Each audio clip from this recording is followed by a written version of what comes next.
March 15, 1944. Japanese Naval Intelligence Headquarters, Owada Communications Unit, 20 miles northwest of Tokyo. The night shift had begun 3 hours ago, but Commander Itsuzo Kurihara hadn't left his post since dawn. His eyes burned. His tea had gone cold for the 4th time. Around him, 16 cryptanalysts hunched over their workstations, headphones clamped tight, pencils scratching furiously across ruled paper. Quick pause before we continue if you love uncovering the real battles, secret tactics, and shocking reversals that shaped history. Make sure to subscribe and like this video. And tell me in the comments where you're watching from. I love seeing how these war stories reach history fans all over the world. Every week we bring you another untold story of courage, innovation, and survival. Alright, let's get back to the front lines. They were Japan's elite, men who had cracked British naval codes, penetrated American diplomatic traffic, broken the very ciphers that were supposed to protect Allied war plans. The Owada facility represented the pinnacle of signals intelligence: 118 radio receivers, 20 direction finders, 500 personnel working in rotating shifts to intercept and decrypt enemy communications across the entire Pacific theater. In 3 years of war, they had never encountered anything they couldn't eventually break. Until now. Kurihara pressed his headphones tighter and listened again to the recording made earlier that morning. The transmission had been intercepted at 0347 hours from American Marine positions in the Marshall Islands. Standard frequency. Standard transmission protocols. The timing matched exactly with an artillery barrage that had devastated a Japanese defensive position 20 minutes later. But the sounds... He rewound the wax cylinder and played it again. The pattern was unmistakable. This wasn't interference. This wasn't encoding equipment malfunction. This was language, structured, purposeful, military communication. The cadence suggested orders being given. The duration matched standard tactical transmissions. Everything about it screamed operational intelligence. Except they couldn't understand a single word. Lieutenant Kazuo Yamada appeared at Kurihara's shoulder, his Stanford education and perfect English making him invaluable for American intercepts. His face was drawn with exhaustion. "Sir, we've run it through every analytical protocol. Frequency analysis shows no patterns matching any known cipher. The phonetic structure doesn't align with English, Spanish, French, Dutch, Portuguese, German, Russian, or any Chinese dialect. We consulted Professor Takahashi from Tokyo Imperial University. He believes it might be a constructed language, but even that theory fails under examination. The complexity is too high. The consistency too perfect." Kurihara stood and walked to the main analysis board where his team had been mapping intercepts for the past 18 hours. Red pins marked every transmission they'd captured. The map looked like a disease spreading across the Pacific: Guadalcanal, Tarawa, Bougainville, now the Marshalls. "How many have we intercepted total? In the last 6 months? Over 400 distinct transmissions, sir. Not one successfully decrypted." The admission hung in the air like poison gas. Kurihara moved to the technical analysis station where senior cryptanalyst Hiroshi Nakamura was reviewing sound wave visualizations. The young officer had graduated top of his class, had personally broken 3 separate American Army codes in 1943 alone. "Show me," Kurihara ordered. Nakamura pulled out a sheet covered in hand-drawn waveforms. "Sir, the acoustic analysis is unprecedented. The language employs tonal variations we've never encountered. Listen here." He played 2 recordings back to back. To Kurihara's ear, they sounded nearly identical. Same rhythm, same approximate phonemes. These 2 transmissions, Nakamura explained, differ only in pitch contour. But based on American response patterns, they conveyed completely different tactical information. One preceded an infantry advance. The other preceded naval gunfire support. The tone changes the meaning entirely. Like Chinese? Kurihara asked, grasping for any framework. No, sir. More complex. Chinese has 4 or 5 tones depending on the dialect. This language appears to use at least 4, possibly more, and they interact with consonant clusters we can't even properly transcribe. Listen to this sound. The recording played. Easy. That consonant cluster at the beginning, our linguists can't reproduce it. It's not in Japanese. It's not in English. Professor Takahashi attempted it 17 times and believes it may require a different positioning of the glottis and tongue simultaneously that Indo-European and Asian language speakers aren't trained to execute. Kurihara felt something he hadn't experienced since the early days of the war. Fear. Not fear of American bombs or submarines, or even their growing material superiority. Fear of fighting blind. Every successful military operation depended on intelligence. You intercepted enemy communications. You broke their codes. You learned their plans. You adapted and counterattacked. That was the cycle that had given Japan its early victories. But these transmissions represented a complete intelligence blackout. What about the prisoner? Kurihara asked. The one captured at Bataan. They said he might be from the same linguistic group. Yamada's expression darkened. Joe Kiyomiya, sir. We've had him at Ofuna Interrogation Center for 18 months. He recognizes the language, confirms it's his native tongue, but claims he cannot understand the military content. Says the words are familiar, but arranged incomprehensibly. You believe him? The interrogators have been thorough, sir. If he knew, he would have told us by now. Kurihara walked back to his desk and stared at the map of the Pacific. Somewhere out there, young American Marines were speaking in a language that Japan's entire intelligence apparatus couldn't penetrate. Speaking it quickly, efficiently, coordinating attacks in real time while Japanese forces scrambled in the dark. He had broken purple. He had cracked diplomatic codes that were supposed to be unbreakable. He had read American ambassadors' cables before they reached Washington. But he couldn't understand this. Sir? Yamada ventured quietly. What do we do? Kurihara lit a cigarette, his hands steady despite the weight settling on his shoulders. We keep trying. Assigns 6 more analysts. Record everything. Every transmission. Every syllable. Every tonal variation. Consult every university linguist in Japan, if necessary. Find me anyone who recognizes this language. But even as he gave the orders, Commander Itsuzo Kurihara felt the cold certainty of defeat creeping into his chest.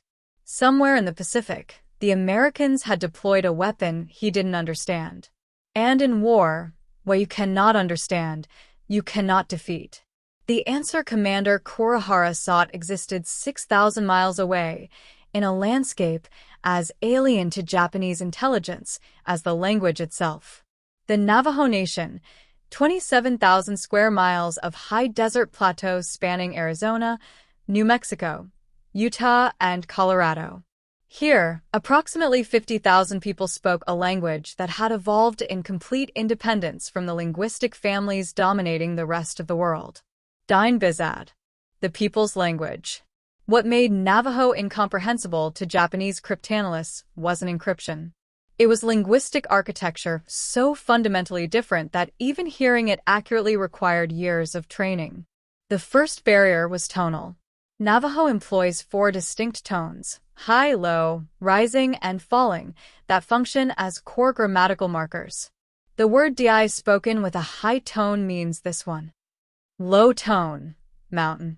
Rising tone, bird. Falling tone, blood. 4 Japanese cryptanalysts trained in a language with only pitch accent. This tonal complexity was devastating. A single mispronunciation didn't just alter a word, it destroyed comprehension entirely. But tone was only the beginning. The phonology included sounds absent from Japanese, English, and most world languages. Ejective consonants, sounds produced by closing the glottis, building air pressure, then releasing explosively. The sound TL required simultaneous lateral fricative airflow and glottal closure. Japanese had no equivalent. English had no equivalent. When Professor Takahashi from Tokyo Imperial University attempted to pronounce TLEZ, goat, his 17 attempts produced 17 different sounds, none correct. His throat and tongue weren't trained for the muscular coordination required. Then there were voiceless lateral fricatives like L that resembled wind through teeth, glottalized sonorants where nasal sounds carried glottal stops, and nasalized vowels that changed entire syllable resonance. For Japanese soldiers listening through radio static at 3 a.m., these phonemes blended into incomprehensible noise. But even if they could hear the sounds correctly, the grammatical structure would have defeated them. Navajo is verb-centered in a way Indo-European and Asian languages are not. Single Navajo verbs contain what English requires entire sentences to express. The verb yishal means I am going, but add prefixes. Naishal, I am going back. Adishal, I will go. Naishal, I keep going back repeatedly. The prefix combinations numbered in the millions, each grammatically valid, each creating precise meaning shifts that English required multiple words to approximate. For Japanese codebreakers searching for patterns, this was catastrophic. Standard cryptographic frequency analysis depended on identifying repeated elements. But in Navajo, the same root verb appeared in thousands of variations, each technically unique. There was no pattern to break. Professor Takahashi had written in his report to Owada, without years of immersive study beginning in childhood, adult learners cannot achieve fluency. Even basic comprehension may be impossible. The isolation that preserved Navajo also made it impenetrable. For centuries, the Navajo people had lived in one of North America's most remote regions. No Rosetta Stone existed. No cognates linked it to familiar tongues. In 1944, fewer than 30 non-Navajos worldwide spoke the language fluently, and none lived in Japan. The Owada facility possessed encyclopedic knowledge of world languages. Their cryptanalysts worked in 17 languages. Their library contained grammars for 43 more. But they had nothing on Navajo. It was as if the Americans had reached into a parallel linguistic universe and pulled out a weapon Japan had no tools to comprehend. Not a mechanical cipher that could be reverse-engineered. Not a code that could be broken through mathematics. A living language, spoken by a people Japan's intelligence services didn't even know existed. Commander Kurihara stared at his map of the Pacific and realized the truth. Japan wasn't fighting a code. Japan was fighting an entire culture. And they were losing. The man who would weaponize Navajo against Japan wasn't Navajo himself. Philip Johnston was born in 1892, son of a Protestant missionary who moved his family to the Navajo reservation when Philip was 4. While most missionary children grew up isolated, Philip did the opposite. He played with Navajo children, listened to elders, sat through ceremonies his father barely understood. By age 9, he was translating his father's Sunday sermons from English into Navajo, not just words but concepts, finding Navajo equivalents for Christian theology that made sense within dying cultural frameworks.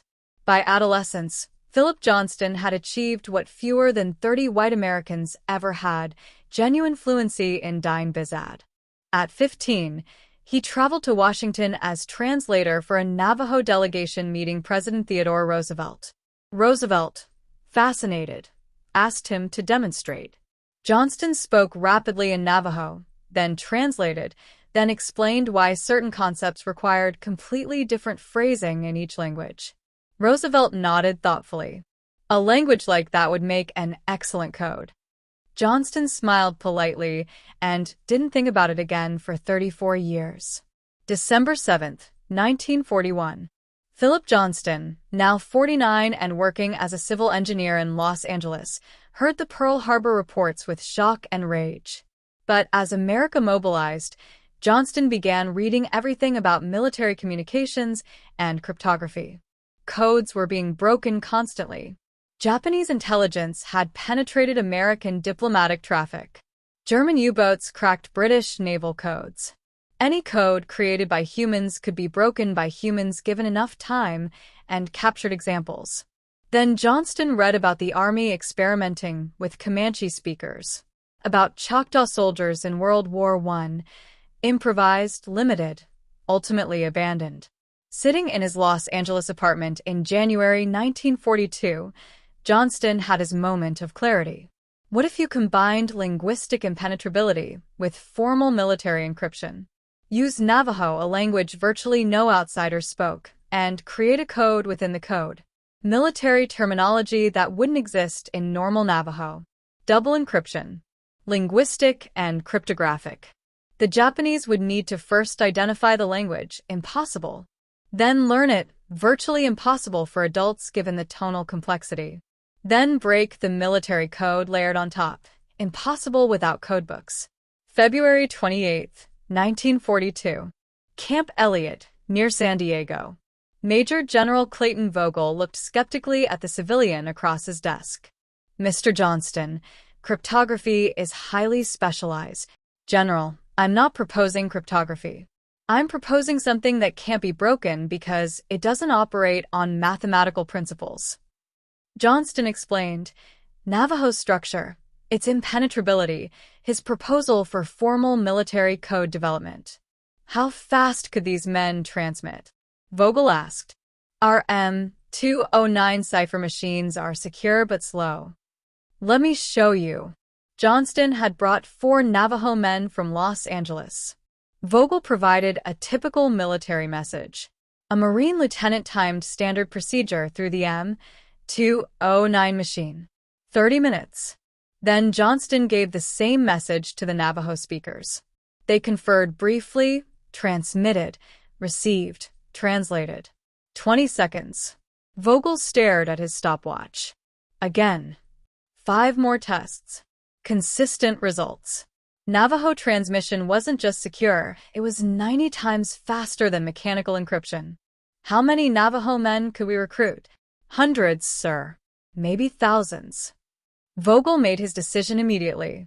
I'm authorizing a pilot program. 30 recruits. Johnston nodded. The Japanese will never break it. How can you be certain? Because, sir, I've spent my life watching educated men try to learn Navajo. Most can't pronounce basic words after years of study. The Japanese won't have years. They won't have teachers. They won't even know what language they're hearing. May 4th, 1942. Fort Wingate, New Mexico. 29 young Navajo men stood in formation as Marine recruiters swore them in. Chester Nez, 19. Carl Gorman, 35. Lloyd Oliver. John Benally, who survived boarding schools where speaking Navajo earned beatings. They had no idea why the Marines wanted Navajo speakers.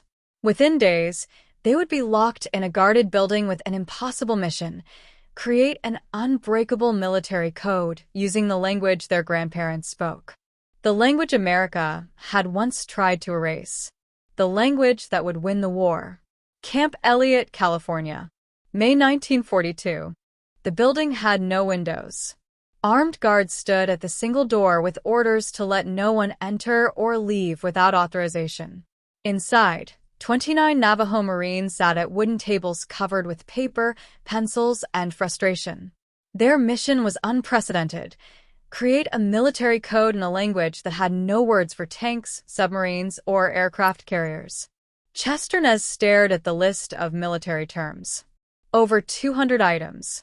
Each needed a Navajo equivalent that would be memorable, logical, impossible to guess, and expandable. How do we say bomber in Navajo? Asked John Benally. Silence.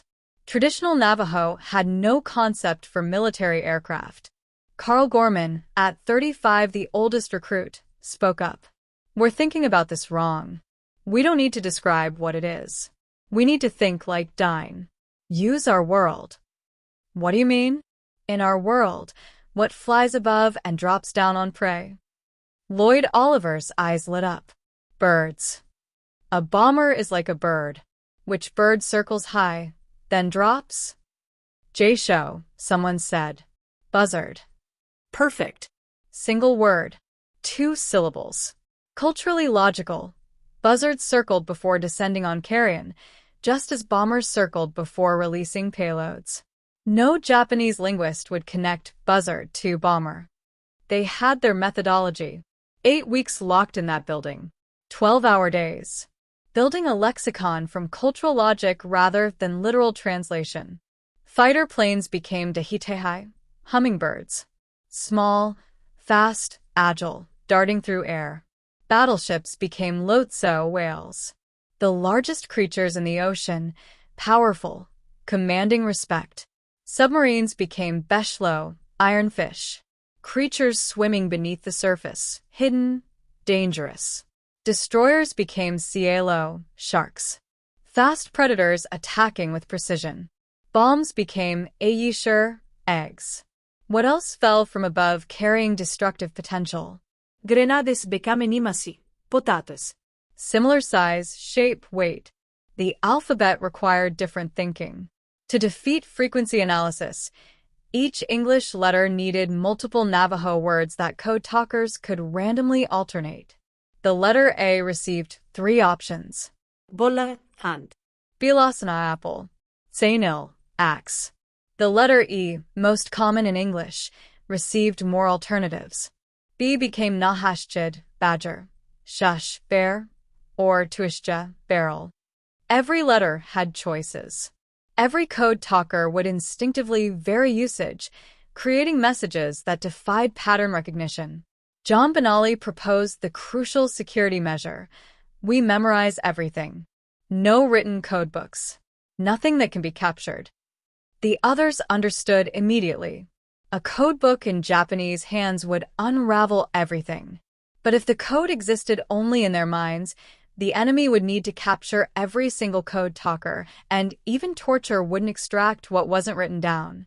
They drilled relentlessly. Chester Nez recalled, "We would recite the entire alphabet, all military terms, the number system, over and over. Someone would call out battleship in English, and you had to respond instantly with lotso. No hesitation. In combat, hesitation costs lives." They expanded the code to 211 terms. Memorized every one. Practiced until they could encode and decode at conversational speed. Carl Gorman established one rule. In our culture, words have power. Speaking correctly is sacred. When we transmit, we speak with precision. One mistake, one mispronunciation, and the message fails. 8 weeks later, July 1942, the 29 emerged with something unprecedented, a fully functional military code that existed nowhere but in their collective memory. No written records. No cybermachines. No mechanical encryption that could be reverse-engineered. Just 29 Navajo men who could transmit orders in 20 seconds that would take M209 machines 30 minutes to encode. One officer asked Chester Nez, "What happens if you're killed? How do we recover the code?" Nez replied quietly, "Sir, that's why you need more of us. The code stays alive as long as we do." The Marines approved immediate expansion. By August, the first code talkers were shipping out to Guadalcanal. The weapon Japan would never decode was ready for war. August 7th, 1942. Guadalcanal, Solomon Islands. 15 Navajo Code Talkers landed with the 1st Marine Division in the first major American offensive of the Pacific War. Japanese intelligence had anticipated the invasion. They decoded Allied communications for months, positioning forces accordingly. But within hours of the landing, something changed. At Japanese 8th Fleet headquarters in Rabaul, Lieutenant Kazuo Yamada stared at his receivers in confusion. Marine tactical transmissions had suddenly become incomprehensible. Not encrypted differently. Not using new cipher machines. Simply unintelligible. On Guadalcanal's beaches, under artillery fire, Private First Class Chester Nez crouched beside his radio.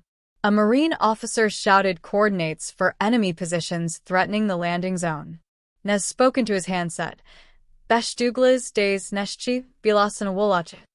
14 seconds. 2 miles away, another code talker received, decoded, relayed to artillery batteries. Within 90 seconds, American shells were destroying Japanese machine gun nests with surgical precision. The Japanese commanders had never experienced this. For months, they'd enjoyed predictive intelligence, knowing American movements before they happened, repositioning forces to counterattacks. Their cryptanalysts broke Army codes, Navy codes, diplomatic traffic. But now? Blind.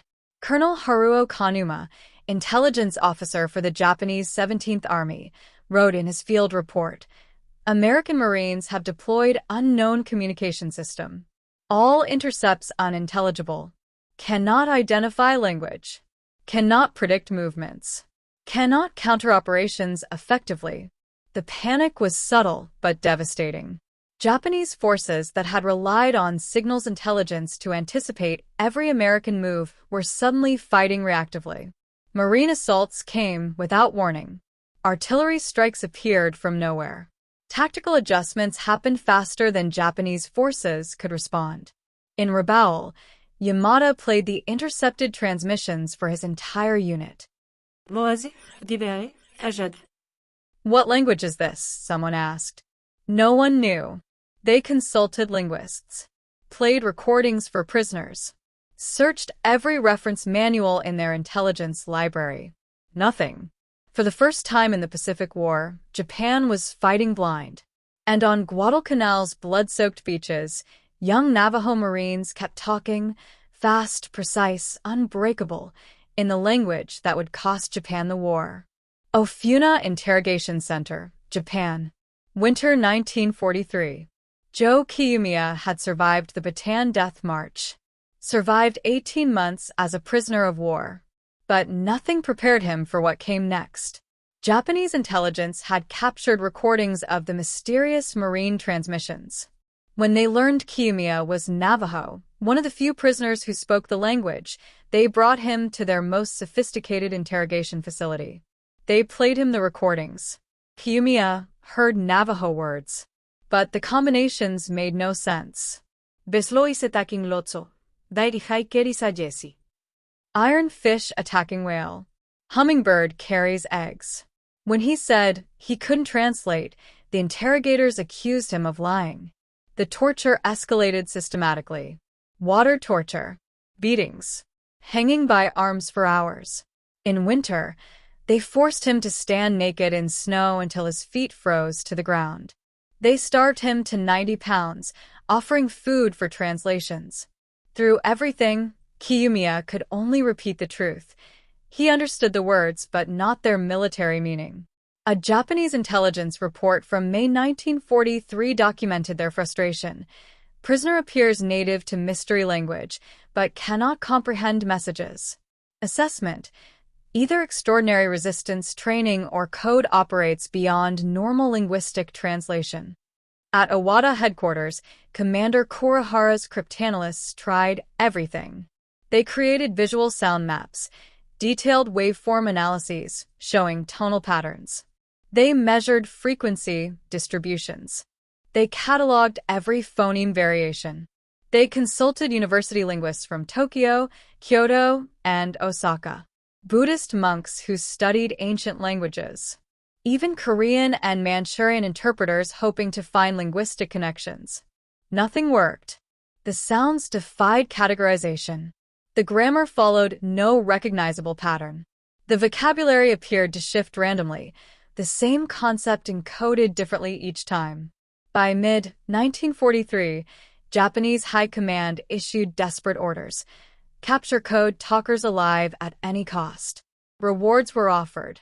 Special sniper teams were deployed with orders to wound, not kill, Navajo Marines identified by their distinctive communication equipment. But code talkers operated under strict protection. They worked in pairs. Marine bodyguards were assigned with orders to prevent capture, even if it meant killing the code talkers themselves rather than let them fall into enemy hands. Japan's most sophisticated intelligence apparatus had been defeated by 29 young men and a language they'd never imagined existed. The code that baffled Japan proved itself across the Pacific's bloodiest battlefields. Tarawa, November 1943. The assault on this tiny coral atoll became one of the war's most brutal operations. 6 code talkers transmitted nonstop for 76 hours, coordinating naval gunfire, air support, troop movements, and supply requests while Marines died by the hundreds on exposed beaches. Japanese interceptors recorded every transmission. Understood nothing. Saipan, June 1944. 24 code talkers operated around the clock, rotating in shifts to prevent exhaustion. The island's mountainous terrain required constant tactical adjustments. Artillery coordinates changed minute by minute. Medical evacuations needed immediate communication. The code talkers transmitted thousands of messages, troop positions, ammunition requests, casualty reports, all in Navajo layered with military code. Japanese forces, entrenched in caves with radio equipment, intercepted everything and comprehended nothing. Poliliu, September 1944. 5 code talkers landed with the 1st Marine Division into what became a nightmare of heat, caves, and close combat. Under constant sniper fire and artillery bombardment, they maintained flawless communication. 1 code talker transmitted coordinates for naval bombardment while bullets struck the ground around him. The shells landed precisely on target. He never stopped talking. Iwo Jima, February 1945. The iconic battle where the American flag rose on Mount Suribachi. 13 code talkers worked the invasion's first 48 hours, transmitting over 800 messages without a single error. Major Howard Connor, 5th Marine Division signal officer, stated afterward, "Were it not for the Navajos, the Marines would never have taken Iwo Jima." Okinawa, April 1945. The war's largest amphibious assault. Code talkers coordinated the landing of 180,000 troops, synchronized naval gunfire from dozens of ships, directed air support from multiple carrier groups, and maintained supply lines across 82 days of brutal combat. Through it all, Japanese intelligence recorded, analyzed, and failed. Commander Kurihara's final report, written weeks before Japan's surrender, contained a single devastating admission: the American Indian Code remains unbroken. We are fighting this war blind.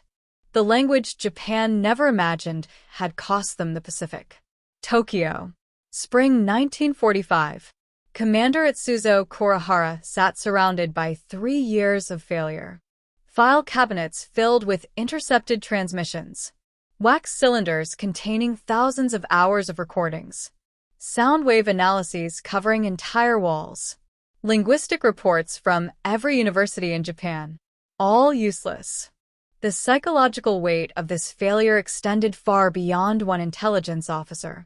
Japan's military leadership had built their entire Pacific strategy on signals intelligence superiority. They had cracked American Army codes, reading ground force communications and anticipating troop movements. They had penetrated diplomatic codes, including the State Department's purple cipher before Pearl Harbor, giving them advance warning of American intentions throughout the early war. They had broken British naval codes, sinking convoys in the Indian Ocean. They had decoded Chinese military communications. They had intercepted and decrypted Australian, Dutch, and Free French transmissions. Their cryptanalysts were among the world's finest. The Owada facility represented the pinnacle of signals intelligence, more sophisticated than most Allied operations, staffed by linguists who spoke a dozen languages, equipped with technology that had given Japan decisive advantages in 1941 and 1942. But they couldn't break this. The Marine Code, now identified as some form of American indigenous language, but still unclassified, remained completely impenetrable. Not partially decoded. Not slowly yielding to analysis. Completely impenetrable. Colonel Haruo Kanuma's final intelligence assessment, written in July 1945, captured the desperation. After 3 years of concentrated effort, employing our best cryptanalysts, consulting hundreds of linguistic experts, recording and analyzing over 10,000 transmissions, we have achieved zero progress. We cannot identify the specific language. We cannot reproduce the sounds. We cannot detect patterns. We cannot predict American operations based on their communications. We are fighting blind. The admission was devastating. Japan had entered the war believing in technological and intellectual superiority. They had trusted their ability to outthink, outanalyze, and outmaneuver their enemies. A language spoken by fewer than 50,000 people, a language their intelligence services didn't even know existed, had destroyed that confidence completely. The unbreakable code had broken Japan's will to decode anything at all. August 1945. The Navajo Nation. Chester Nez came home to a hero's silence. The war was over. Japan had surrendered. But the Code Talkers' work remained classified top secret. They could tell no one, not their families, not their communities, not even other veterans, what they had done. When relatives asked about the war, they said only, "I was a radio operator." The irony was bitter. They had used their language. The language boarding schools had tried to beat out of them to help win the war. But they couldn't speak of it. Worse, they returned to the same discrimination that existed before Pearl Harbor. Restaurants refused service. Hotels turned them away. Jobs went to white veterans first. Some struggled with what they'd seen. The bodies on beaches. Friends killed beside them. The weight of knowing a single transmission error could cost lives. Traditional Navajo culture offered healing that military psychiatry never could. Medicine men performed cleansing ceremonies, the enemy way and blessing way, to restore harmony after exposure to death and violence. The ceremonies lasted days, involving entire communities, songs passed down through generations. The rituals worked where words failed. They reconnected Code Talkers to their identity, their land, their purpose beyond warfare. Chester Nez recalled, "The ceremonies helped us remember we were Dine first, Marines second. Our language had protected us spiritually even as it protected America militarily." They carried their secret in silence for 23 years, waiting for declassification that wouldn't come until 1968. Heroes unknown. Warriors unrecognized. Waiting. 23 years after the war ended, the silence finally broke. In 1968, the U.S. government declassified the Navajo Code Talker program. The men who had won the Pacific War could finally tell their stories. Chester Nez was 67 years old. The recognition came slowly, awkwardly, as America confronted what it had ignored. In 1982, President Ronald Reagan declared August 14th National Navajo Code Talkers Day. Ceremonies were held. Speeches given. The original 29 received honors. But many had already died, never knowing their country would acknowledge them. In 2001, the surviving original Code Talkers received Congressional Gold Medals, America's highest civilian honor.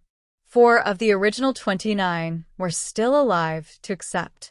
John Brown Jr., Lloyd Oliver, Allendale June, and Chester Nez stood in the Capitol Rotunda while politicians praised their unbreakable code. Chester Nez was 80 years old.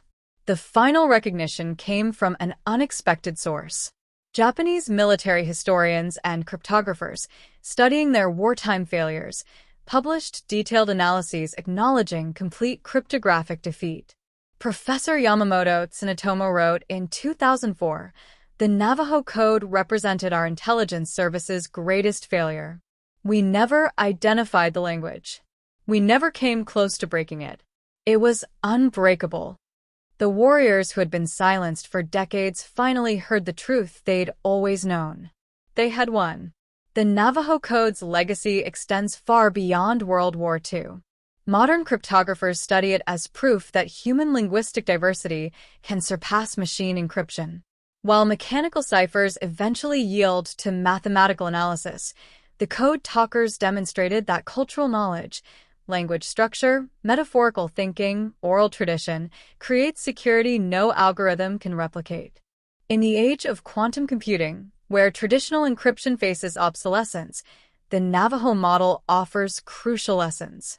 The most unbreakable codes may not come from mathematics alone, but from combining computational security with human linguistic complexity. Military communication systems now incorporate code talker principles, layering cultural knowledge onto technical encryption, creating barriers that require both computational power and cultural understanding to penetrate. The 29 young men who sat in that locked building in 1942 pioneered a cryptographic philosophy still relevant 80 years later. The human mind, shaped by culture and language, remains the most sophisticated encryption device ever created. The language America once tried to erase is now celebrated worldwide. Navajo is taught in schools across the reservation and beyond. Universities offer Dine BizAd courses. Language preservation programs receive federal funding. The code that saved America sparked a cultural renaissance. Young Navajos reclaiming the tongue their grandparents were punished for speaking. Surviving code talkers became global symbols of indigenous resilience. They visited Japan, where former enemies honored them with profound respect. They spoke at the Pentagon, the United Nations, and schools across America. Chester Nez, the last of the original 29, died in 2014 at age 93. His final message was simple: our language is our culture. It saved America once. Now it saves us. The unbreakable code lives on, not in military transmissions, but in classrooms, ceremonies, and the voices of children learning the language that changed history. March 1944. Commander Kurihara had stared at those intercepted transmissions, searching for patterns, seeking logic, demanding answers. He never found them. Japan had studied American industrial capacity, analyzed military doctrine, predicted strategic movements. They understood American strengths, factories, aircraft carriers, determination. But they never imagined this strength. The empire built on racial homogeneity and cultural supremacy was defeated by America's greatest advantage, diversity itself. Not despite having many peoples, many languages, many cultures, but because of it. 29 young Navajo men, speaking a language their own country had tried to destroy, became the weapon Japan could never break. The irony was complete. The final, the devastating. Japan lost the Pacific War to many factors: industrial production, naval defeats, strategic errors. But they lost the intelligence war to something simpler and more profound. Many voices, many cultures, one unbreakable code.